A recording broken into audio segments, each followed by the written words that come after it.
Some automakers are revolutionary, some are evolutionary. Honda is the latter.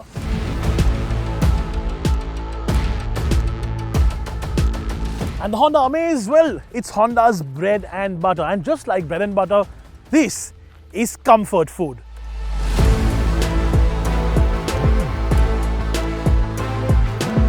And by comfort food, I mean it isn't meant to excite, it's just meant to do its job, give you sustenance, and just be a car. Because if there was ever a segment in this industry that just needed to do car duties without doing anything else, without pretending to be anything else, it is this.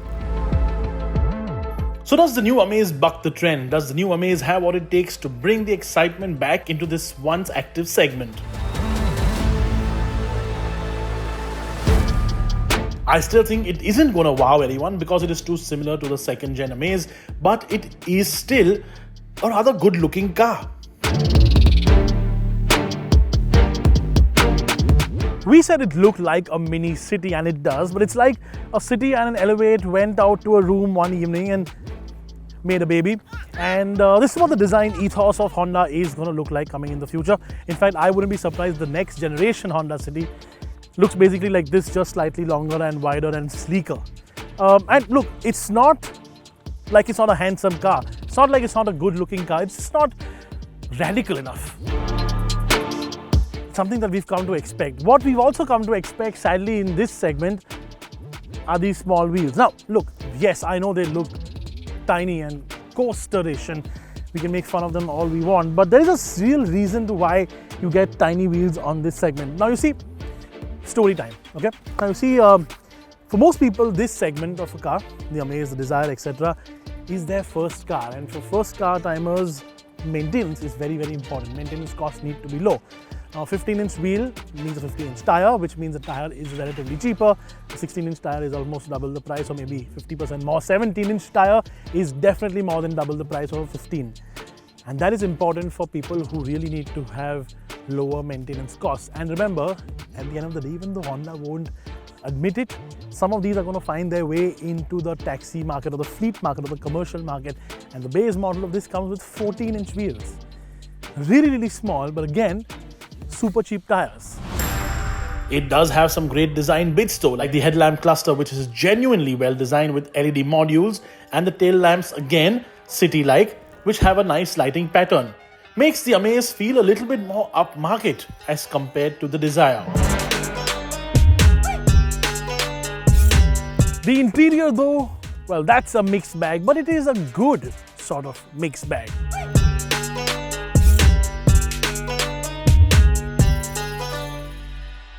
I really like that cluster, part digital, part analog, and I really like the screen too. It's clear.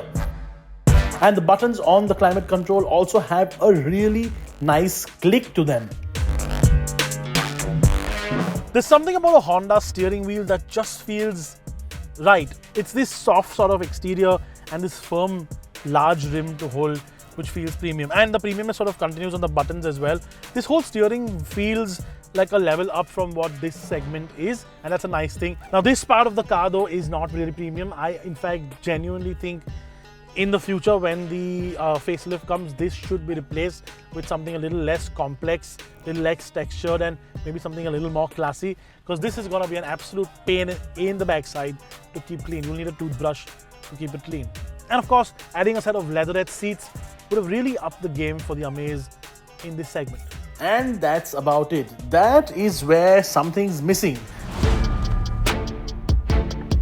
But this is Honda's style. Remember, in the past, when they wanted to have a sportier interior, they give a silver panel instead of wood trim. But remember, for the buyer of this car, there's something missing, that X factor. It's not jatang enough. It doesn't have the wow factor. The rear seats are honestly nothing to write home about either. It finally now gets rear AC vents, a feature that some rivals have had for over a decade, and a fold-down handrest, which is as floppy as an old dog's tail, and the headrests are adjustable, which in our opinion is a negative. But is it comfortable? Well, if I sit upright, definite lack of headspace, even for me, even at 5 feet 10 inches. But if I slump down a little bit, well, it gets a little more comfortable, but still, I'm still whacking my head on the roof. And that doesn't happen in the Dzire. So is it comfortable? Sort of is, but not as comfortable as the Dzire. And this is just floppy. I mean, I know I've said it already in this video, but it's, yeah, not premium. The Dzire comparison is an obvious one because, of course, that too is new. But even say if you compare it to the likes of the Hyundai Aura, which is also due a big update very soon, this seems to be the least spacious of them all in the back, and that automatically, in my book, at least, makes it a little bit less premium. And talking about premiumness, that one big feature that seems to define premiumness across segments today, yeah, sunroof, that's missing. And that's might be a negative for people, but look, you do get ADAS, you don't get a sunroof, and I'm sort of okay with that. Although I personally do like having a sunroof in a car, but over ADAS, probably not.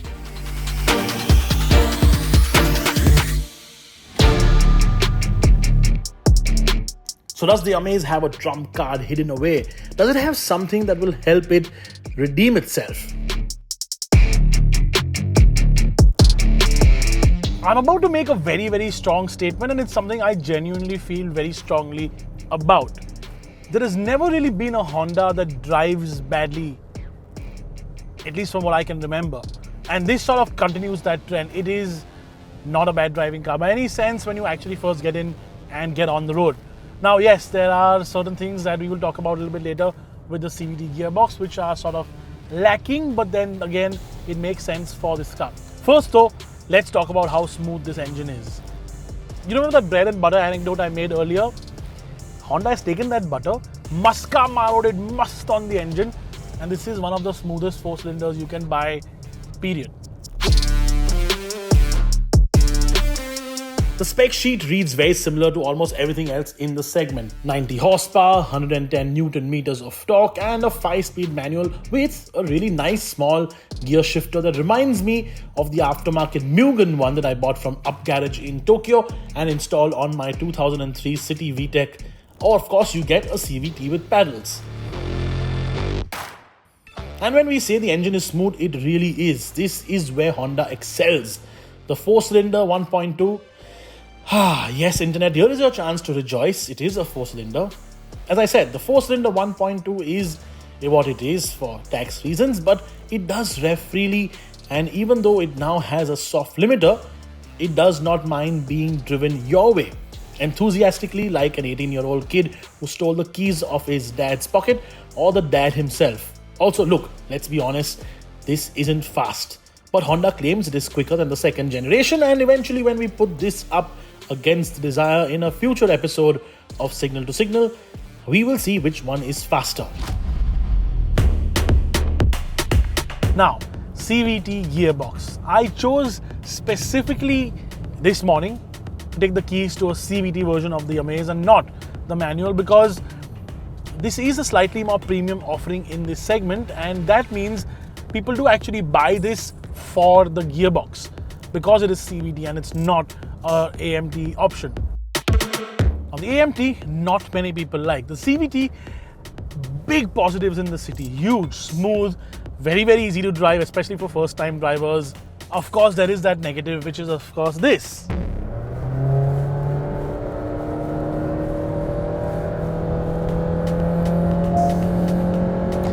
If you are somebody that drives hard, that is going to annoy the daylights out of you. But there is a solution now. You can actually shift up with the paddle shifters and at higher sort of speeds, at higher revs, it does quiet down a little bit. So although that paddle shifter on a CVT is a little bit of a funny gimmick because it is a continuously variable transmission after all, it sort of does make the car a little quieter to drive at those higher speeds.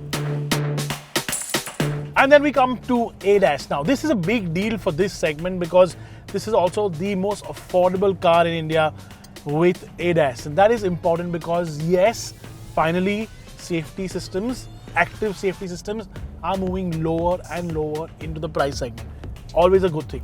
You get the basics. the active ones that matter: forward collision mitigation braking, lane keep assist and lane departure warning and assist, adaptive cruise control, and a couple of other smaller passive ones. I actually particularly do like the warning that comes on the digital part of the instrument cluster, but the mitigation braking and the warning for forward collision is a little earlier than what I'd like, and the lane departure warning just gets a little overly active. Lane keep assist though is actually rather nice, and you have the button right here on the steering wheel, so if you want, you can turn it off. And there is no doubt in my mind that the lower the ADAS features go, the safer these cars will get. And while Honda hasn't mentioned the crash ratings for the Amaze yet, they seem pretty confident that it is a 5-star rated car from all the crash test footage and data that they've accumulated with internal testing. This will cater to a very traditional middle-class buyer who wants to step up from the Maruti badge and has memories and word-of-mouth experiences of how bulletproof reliable a Honda is. It will attract a buyer who wants a CVT because they've been told AMTs aren't good enough, which is partially true. It will attract people who want a city but can't stretch their budgets.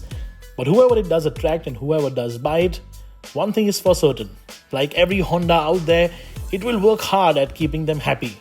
The Amaze might not amaze, but it will never disappoint.